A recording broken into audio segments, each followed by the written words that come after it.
Hello everyone, कैसे हो आप सभी। उम्मीद करता हूँ आप सभी ठीक होंगे और मन लगाकर पढ़ाई कर रहे होंगे।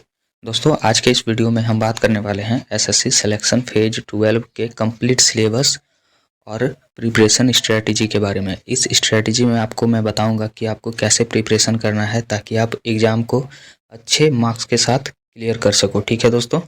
और आप में से बहुत सारे स्टूडेंट परेशान हो रहे हैं कि इसका नोटिफिकेशन कब आएगा। दोस्तों, नोटिफिकेशन तो जारी हो ही चुका है, सिर्फ अप्लाई होना बाकी है। ठीक है। और 28 तारीख को आपकी लास्ट डेट है अप्लाई के लिए। हालांकि अप्लाई अभी स्टार्ट नहीं हुआ है, अब आज या कल में स्टार्ट हो ही जाएगा। और एग्जामिनेशन इसके डेट जो हैं ऑलरेडी अनाउंस हो चुके हैं, जो कि है 6, 7, 8 मई को। ठीक है।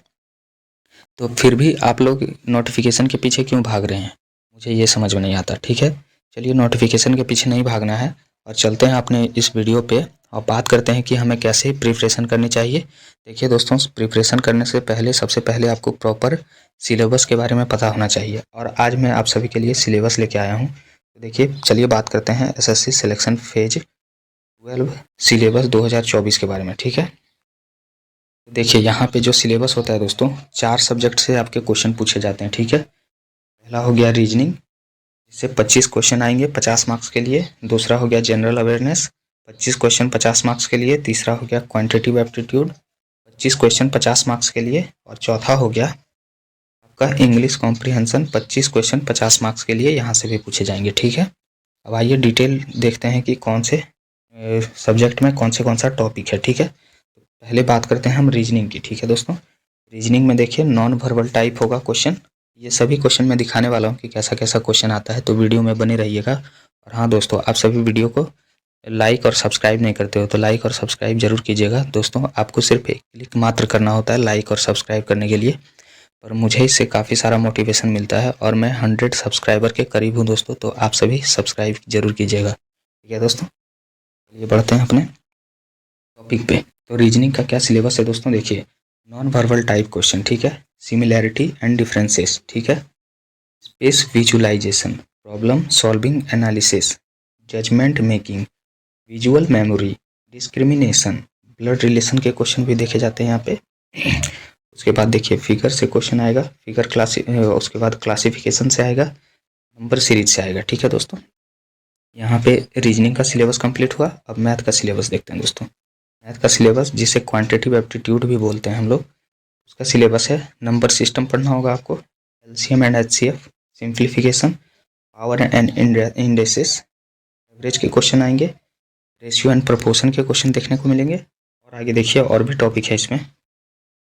और यहाँ पे मिक्सचर एलिगेशन से आएगा, परसेंटेज से आएगा, प्रॉफिट एंड लॉस, डिस्काउंट से आएगा, simple interest, compound interest, time and work, pipe and cistern, time and distance, okay, boat and stream, boat and stream, algebra के क्वेश्चन आएंगे। ये देखिए, यहाँ से एडवांस मैथ का पार्ट स्टार्ट हुआ। ठीक है। अलजेब्रा हो गया, ट्रिगोनोमेट्री हो गया, जियोमेट्री, डीआई और मेंसुरेशन। हालांकि अब अगर आपने मैट्रिक लेवल के एग्जामिनेशन के लिए अप्लाई किया है तो आपको ये एडवांस पार्ट से देखने को क्वेश्चन नहीं मिलेंगे, लेकिन 12th और ग्रेजुएशन लेवल पे देखने को मिलेगा। ठीक है। चलिए, अब बढ़ते हैं अपने अगले सब्जेक्ट यानी इंग्लिश कॉम्प्रिहेंशन से। इंग्लिश कॉम्प्रिहेंशन से हमें नाउन से क्वेश्चन पूछा जाएगा, प्रोनाउन से पूछा जाता है, वर्ब से पूछा जाता है, एडवर्ब से पूछा जाता है, preposition, conjunction, direct and indirect speech, active and passive voice, cloze test, sentence improvement, okay.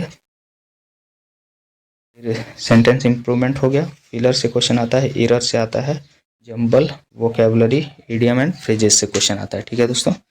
चलिए अपने अगले सब्जेक्ट पे बढ़ते हैं।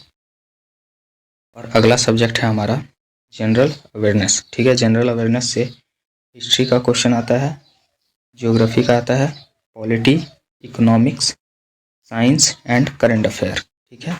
अब चलिए बात करते हैं कि आपको प्रिपरेशन कैसे करनी चाहिए। तो चलिए पहले चलते हैं फर्स्ट सब्जेक्ट पे। और फर्स्ट सब्जेक्ट क्या था हमारा, फर्स्ट सब्जेक्ट था हमारा रीजनिंग। तो देखिए, रीजनिंग से आपको कैसे क्वेश्चन करने हैं। देखिए दोस्तों, अभी आपको कोई भी मौका नहीं लगाना। अगर आप बिल्कुल बिगनर हैं तो बिगनर के लिए मैं बता रहा हूँ। ठीक है। अगर आप बिगनर हैं तो अभी आपको मौका नहीं लगाना है, प्रॉपर जाके यूट्यूब पे ये सभी सिलेबस पहले आपको कॉपी में नोट करना है। ठीक है। पेन और पेपर ले लीजिए, नोट कर लेना है। और टॉपिक वाइज क्लासेस देखते जानी है यूट्यूब पे, ठीक है। रीजनिंग के लिए बता रहा हूँ। और जैसे ही आपका कंप्लीट हो जाता है उसके बाद मॉक पे उतरना है। देखिए एक एक टॉपिक को आपको पूरा करना है, जितना भी टॉपिक मैंने लिखा है। क्वांटिटेटिव एप्टीट्यूड के लिए भी यही आपका रहेगा। क्वांटिटेटिव एप्टीट्यूड का भी जितना भी टॉपिक है आप सभी को एक एक टॉपिक करके सर्च करके पूरा कर लेना है, ठीक है। टॉपिक को पूरा कर लिया उसके बाद फिर और डेली प्रैक्टिस भी करना है दोस्तों। जो भी टॉपिक पढ़ रहे हैं उसके साथ प्रैक्टिस करना है, ये काफ़ी इंपॉर्टेंट होता है। बहुत लोग प्रैक्टिस नहीं करते हैं, बाद में उस टॉपिक को भूल जाते हैं और एग्ज़ाम तक वो कुछ भी नहीं सीख पाते हैं। तो आप सभी को प्रैक्टिस ज़रूर करना है, ठीक है। इसके नेक्स्ट वीडियो में मैं बुक के बारे में बताऊंगा कि कौन सी बुक होनी चाहिए आपको, ठीक आपके पास, ठीक है।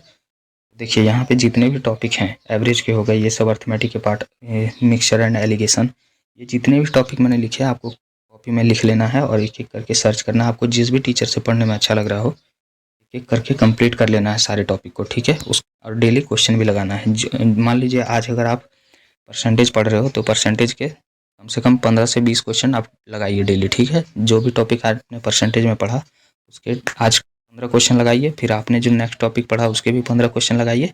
और हाँ, पीछे जितने टॉपिक पढ़ते जा रहे हैं उसके भी क्वेश्चन डेली बेसिस पे आपको प्रैक्टिस करते रहना है, ठीक है दोस्तों। चलिए इंग्लिश कॉम्प्रिहेंशन के लिए भी यही होगा कि नाउन जितने भी यहाँ पे हैं सभी को नोट कीजिए और सभी का टॉपिक वाइज वीडियो देखना शुरू कीजिए, आपको जिस भी टीचर का अच्छा लगता हो। नाउन प्रोनाउन ये सभी के काफ़ी रूल होते हैं, आपको प्रॉपर नोट्स बनानी है और रूल को नोट करते जाना है, ठीक है दोस्तों। और डेली रूल को रिवाइज करना है। देखिए इंग्लिश में 3 तरह का प्रैक्टिस करना है, ठीक है। सबसे पहले तो ये ग्रामर वाला पार्ट हो गया, इसको आपको पढ़ते रहना है, ठीक है। पूरा कर लिए, डेली क्वेश्चन भी लगाना है। उसके बाद जो आता है दोस्तों यहाँ पे वोकैब वाला पार्ट आता है। वोकैब के लिए black book of vocabulary best book होती है, उससे आप प्रिपरेशन कर सकते हैं। उसके सारे one word substitution, antonym synonym को याद कर लीजिए। ओके, एंटोनिम सिनोनिम याद कर लिया, फिर ईडियम एंड फ्रेजेस याद कर लिया दोस्तों। 95% क्वेश्चन उसी बुक से पूछा जाता है, ठीक है दोस्तों। चलिए बढ़ते हैं अपने अगले टॉपिक पे जो कि है जनरल अवेयरनेस, ठीक है। जनरल अवेयरनेस में देखिए कैसे पूरा करना है। सबसे पहले इसके टॉपिक जो हैं history, geography, polity, economics, science, current affair. तो दोस्तों देखिए इसके लिए आपको कहीं भी भटकने की ज़रूरत नहीं है, मैं ही आपका प्रिपरेशन करवाऊंगा इसी चैनल पे। चैनल को सब्सक्राइब कर लीजिएगा। देखिए दोस्तों अब इसमें हम लोग प्रिपरेशन कैसे करने वाले हैं। आज शाम से आपको पहले मैं प्रीवियस ईयर पेपर करवाऊंगा जो कि एसएससी में पूछे गए हैं। एसएससी में पहले पूछे गए परीक्षाओं में सभी क्वेश्चन मैं करवाऊंगा, ठीक है। जनरल अवेयरनेस के कैसे कैसे क्वेश्चन आते हैं और कैसे आपको पढ़ना है ये सब मैं बताऊंगा। और फिर मैं एक एक सभी टॉपिक का कंप्लीट क्वेश्चन दिया करूंगा डेली बेसिस पे, ठीक है। हिस्ट्री कंप्लीट कराऊंगा, ज्योग्राफी कंप्लीट कराऊंगा, पॉलिटी कराऊंगा, इकोनॉमिक्स करवाऊंगा कंप्लीट, साइंस के भी क्वेश्चन कंप्लीट कराऊंगा, करंट अफेयर के भी कराऊंगा। और दोस्तों मैं आप सभी को वादा कर देता हूँ कि जनरल अवेयरनेस में मेरे कराए हुए क्वेश्चन ही आएंगे एग्जामिनेशन में, ठीक है। बस इतना कहना ही काफ़ी होगा। आप सभी जितने भी लोग बिल्कुल सीरियस हैं एग्जाम के लिए, ठीक है, मेरे चैनल को सब्सक्राइब कर लीजिएगा। और जीके में आपको कहीं भटकने की ज़रूरत नहीं है, चाहे वो करंट अफेयर हो या हिस्ट्री, ज्योग्राफी, पॉलिटी या साइंस के क्वेश्चन हो, ठीक है। आपकी मैं प्रिपरेशन कराऊंगा। बाकी तीनों सब्जेक्ट आप कहीं